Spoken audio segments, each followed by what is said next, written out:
Issue 176. After a few panels are wasted on Sonic recapping the situation to not hold Amy, Sonic explains bitterly to Knuckles about the egg grapes, their prison pods that turn life force into fuel or something. I was kinda busy being beaten up to catch all of Eggman's ranting. Sonic tells his friends to start fixing up the base while he's going to the lab alone, much to Tails' chagrin. Tails snaps at Sonic in frustration that if Sonic was really so capable that he'd be able to free his friends alone, Knothole wouldn't have gotten the fate it did. Even though that's not really Sonic's fault. I mean, the Egg Fleet came and destroyed Knothole. Sonic can't exactly fly and destroy all those Egg Fleet airships himself. Plus, he didn't really know what was coming. The two glare at each other briefly, and Nicole says that she has a plan. Tails makes a UFO while Sonic is sitting in it with his arms crossed, all sour about it since he's so mad at Eggman that he wants to rush in and let all of his anger out at him right away by himself.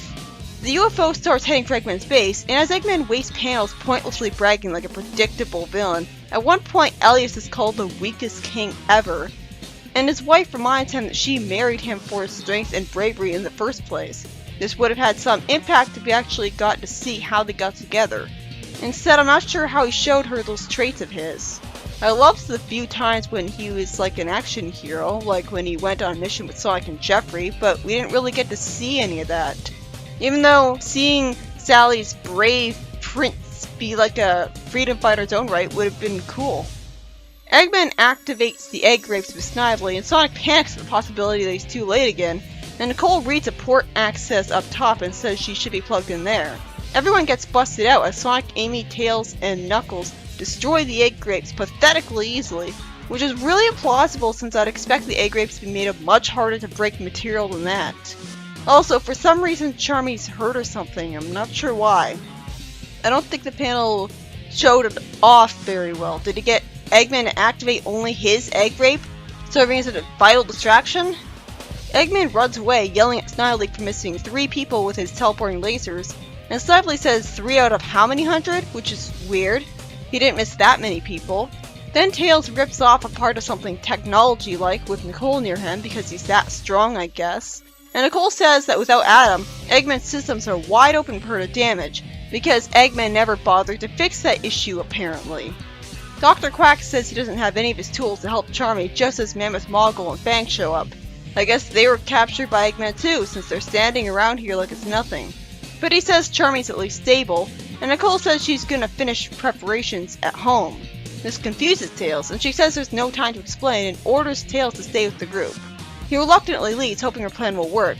Sally wonders if they could put as many people as they could on Flying Saucer, while the heroes will hold off any intruders.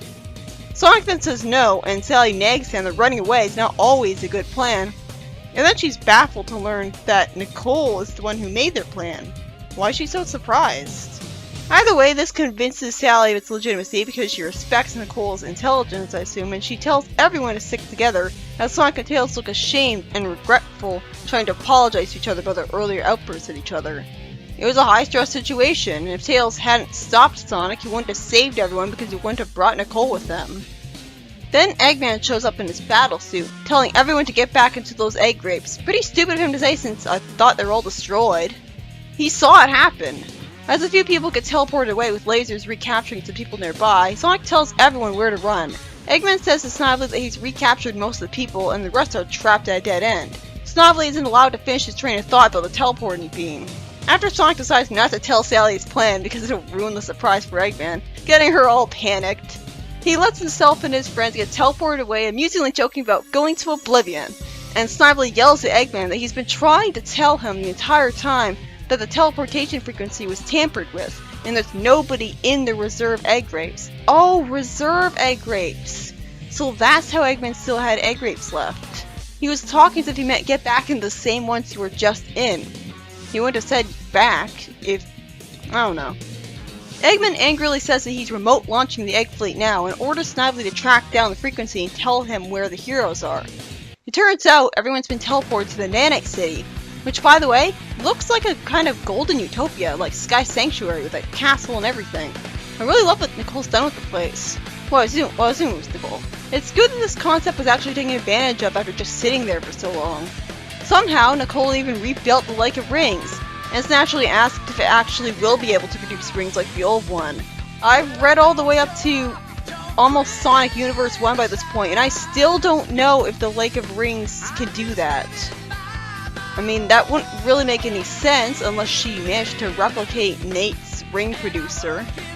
As Bunny's hugging Antoine and her rejoice about how all of their homes have been perfectly replicated in the Nanite City, or as he puts it, have been rebuilted. I fully understand why he'd make that mistake, as rebuilt sounds like an irregular past participle that would naturally annoy a French speaker. I wish he made more mistakes like that with English. It would better take advantage of the fact that he's a French guy with a French accent, and at least make him a little interesting. Even the Castle Acorn is here, and it looks just like how it was back in Mobotropolis. Nicole then shows up in her Lynx form, pretty epically considering how everyone turns to face her, and she even has a normal text box instead of a green one, implying that she actually has a regular organic person's voice, not a creepy eye voice Sonic World. And I wouldn't say this Nanite City reset button is too far-fetched, because it makes perfect sense that Nicole would want to create a backup of Knothole just in case. Hopefully she'll be able to make a backup of the backup. Nicole explains with a smile that this place is called New Mobotropolis, and Eggman had forced her to reveal it before it was fully finished. Also, it makes perfect sense that she'd go barefoot as part of her organic form because she wants to fully experience life that way, and that would include getting to feel the ground beneath her feet. Sally hugs her, saying overjoyed that she didn't think she could maintain that form, and Nicole, looking adorably happy with the hug, takes her hand to join in, and says that she couldn't maintain the form until she found something robust enough to maintain her. She built enough holographic matrices to give her full use of the city.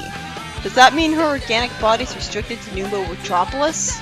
By the way, kind of annoying how long the name of the damn city is. It's already almost impossible to pronounce. I'm probably just gonna call it Nanite City. Everyone's naturally full of questions, and I hope Nicole's gonna answer all of them in time, like how she has enough power to do this. I still don't know that.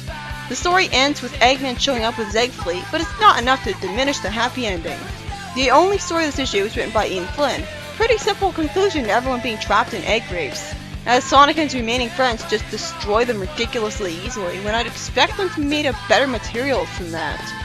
And then Nicole reprograms the teleporting beam to send everyone to her Nanite City backup of Knothole, New Mobotropolis. Easily her most crowning achievement, especially with the look of the place.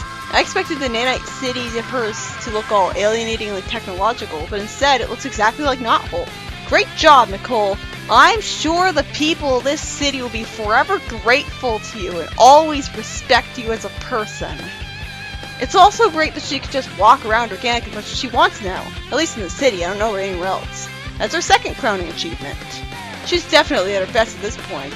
She's got such an interesting thing about her wanting to experience something we all take for granted, being organic, for the first ever time and learn everything about it. It's very interesting seeing, like, a fish out of water, like, all this is new to her. So yeah, it was a happy ending. And even the Egg Fleet arriving was simply there to tell us there's more action to come.